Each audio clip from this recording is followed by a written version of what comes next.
Et sans vouloir en remettre une couche sur Mayotte, ils ont fait l'annonce à 18h45 hier. La journée de deuil finissait à 18h. Non mais oui, on a beaucoup rigolé là-dessus hier. Non, on ne fait pas rigoler. Absolument pas. Mais justement, on n'a pas rigolé. Non mais ce que je veux dire, justement, j'essaie d'être sérieux là-dessus. C'est-à-dire que, est-ce qu'ils n'auraient pas pu attendre ce matin plutôt que de faire une annonce à 18h45, Gauthier ? On a eu ce matin, on pouvait faire l'annonce ce matin.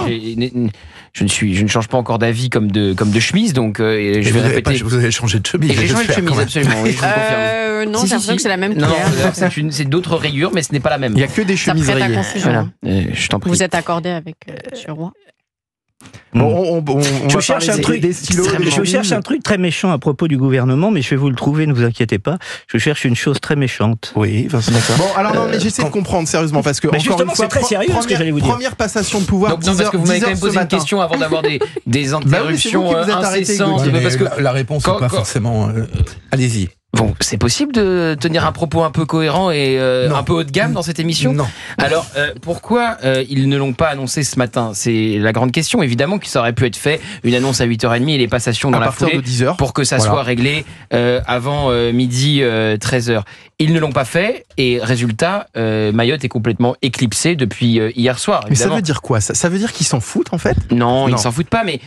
ils se sont retrouvés acculés à devoir annoncer un gouvernement avant Noël, avant le réveillon. Donc ils se sont dit malheureusement, il y a cette journée de deuil national qui tombe au même moment. On va arrêter la journée de deuil national, on va décréter qu'on arrête ça à 18h. C'est eux qui l'ont décrété cette journée. Oui, mais il y a deux agendas qui se sont superposés. Voilà. Et vous trouvez que c'est une grande importance ?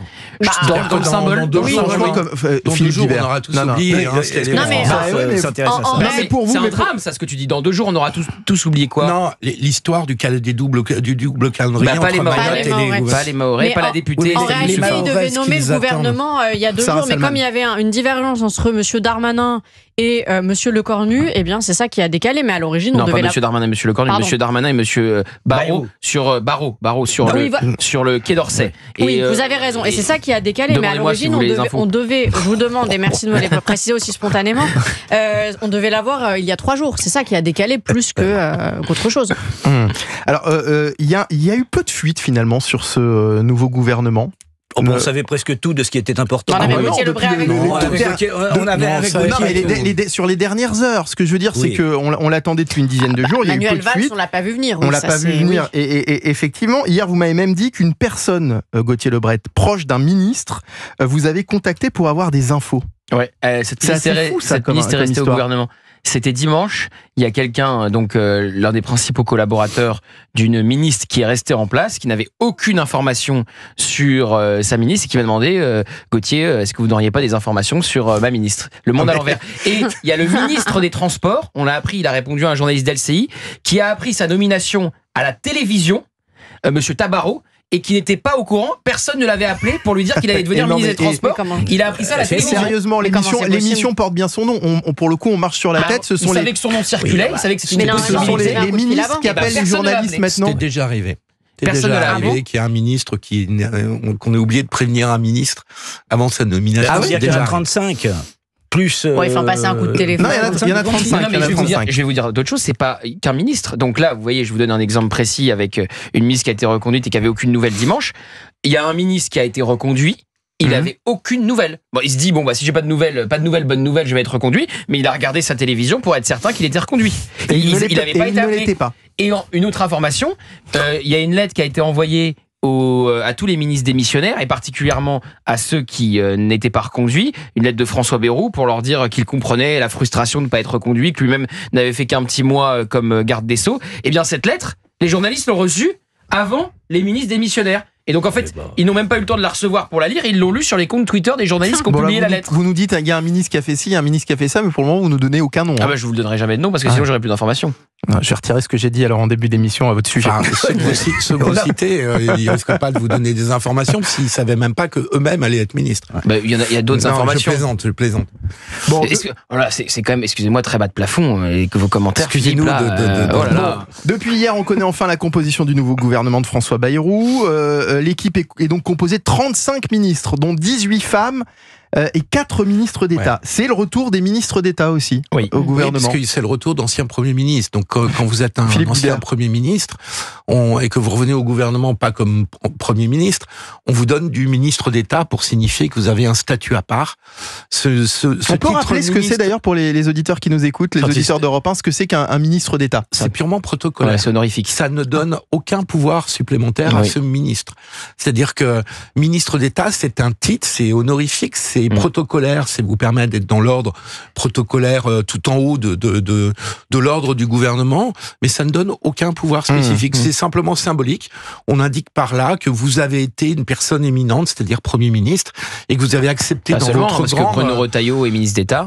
Oui, c'est vrai. Alors Gérald Darmanin est ministre d'État. Ça peut avoir une signification politique. En l'occurrence, c'est le cas. Gérard Collomb avait été ministre d'État. Bruno Retailleau est ministre d'État dans le gouvernement de François Bayrou. Il ne l'était pas dans le gouvernement Barnier. Et vous savez que c'est lui, d'ailleurs, au départ, l'idée des ministres d'État, parce que lui, il demande ce titre très rapidement quand il militait pour que Sébastien Lecornu devienne Premier ministre, puisqu'il a poussé le nom de Sébastien Lecornu, comme Nicolas Sarkozy, comme Laurent Wauquiez à la toute fin de cette campagne pour Matignon, et lui militait pour être numéro 2 du gouvernement et ministre d'État.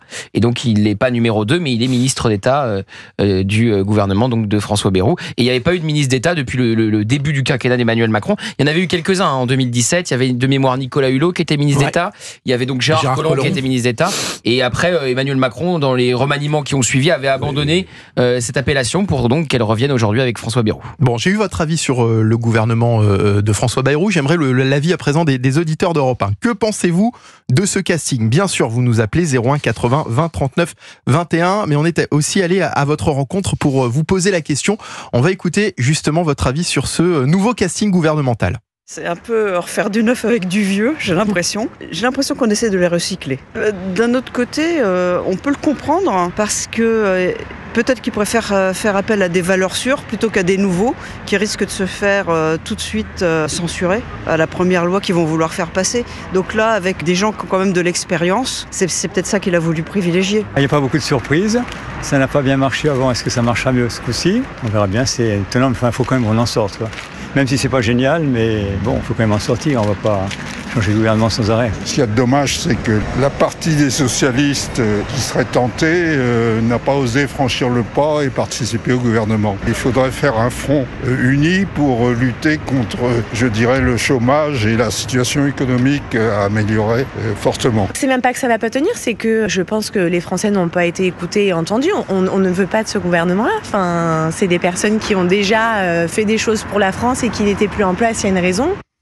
Voilà pour l'avis donc des auditeurs interrogés sur ce nouveau gouvernement Bayrou, pardon. C'est Barnier 2. Mais il est resté tellement peu de temps. C'est Barnier 2. On a même plus le temps de s'habituer. Sur les grands, si vous voulez, à partir du moment où vous mettez Retailleau à l'intérieur, et là en plus que vous renforcez, puisque vous mettez Darmanin, donc là pour la première fois depuis très longtemps, on a deux personnes susceptibles de s'entendre, l'un comme grand chef de la police, et l'autre comme grand chef de la justice. Ça c'est pas Barnier 2 justement. Non mais c'est pas Barnier 2. Effectivement, c'est pas Barnier 2, mais je veux dire. Oui, mais ça c'est assez prolongement de Barnier. Mais monsieur, comment s'appelait-il, dont on a déjà oublié Monsieur Migaud, vous voyez, est déjà oublié. Oui, monsieur Migaud, il est déjà oublié. Il n'a fait aucune espèce d'impression. Alors que monsieur Retailleau a imprimé sur Barnier 1 ce que sans doute, ou probablement, il va imprimer sur Bayrou 1 ou Barnier 2. Voilà, c'est ça que je veux dire. Ouais, après, sur le gouvernement resserré, on nous a vendu un gouvernement resserré, ce qui est vrai, il y en a moins, mais moi ce qui me pose problème, c'est que par exemple sur le ministre, on a travail, solidarité, famille, ils ont tout mis ensemble, et il m'en manque un, travail, solidarité, famille. Santé. Et santé, je trouve que quand même ça méritait des ministres distincts, parce que travail c'est quelque chose, solidarité, il y a des sous-ministres distincts. Oui, des sous-ministres, mais là d'avoir tout mis ensemble, je trouve que ça, il y a des choses qui vont pas, je trouve que ça ne va pas ensemble. Et toujours est-il. Oui, il y a des sous-ministres. Ils ont tout mis ensemble. Non, mais ce que je déplore, c'est qu'ils ont tout mis ensemble. Non, mais là où ça n'a pas de sens. L'organisme de plein exercice. Attendez, là où Sarah, je rejoins Sarah sur un point, c'est que c'est un gouvernement qui est resserré. Mais pas du tout, il y a 35 ministres. Il y en avait 41. Mais oui, mais ils voulaient en mettre une vingtaine. C'est pas du tout un gouvernement resserré. 35 c'est moins de 41, Gauthier. Alors oui, c'est un peu plus resserré. Mais quand on promet une vingtaine de ministres et qu'on en a quasiment 40, excusez-moi, c'est pas un gouvernement resserré. Il en a enlevé quand même. Il y a plus de ministres de l'enseignement supérieur. c'est Elisabeth Borne, parce qu'il fallait faire revenir une ministre, une ancienne première ministre. Donc, pour faire revenir une ancienne première ministre, vous proposez un portefeuille élargi. Ouais. Mais 35 ministres, vous êtes le seul à trouver que c'est un gouvernement resserré. C'est absolument pas un gouvernement resserré. Si, vous en avez enlevé 6. Mais 6, c'est rien du tout. Il voulait faire une vingtaine de ministres. Et il n'a pas réussi, il a diminué. C'est pas un gouvernement resserré. Philippe Guibert. 35. Okay, ne vous énervez pas, le sujet est pas...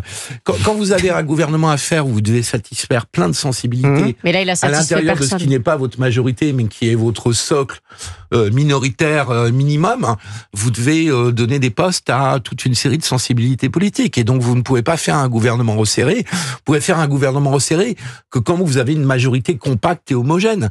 Quand vous avez une minorité hétérogène, vous distribuez en fonction des sensibilités politiques les différents postes ministériels.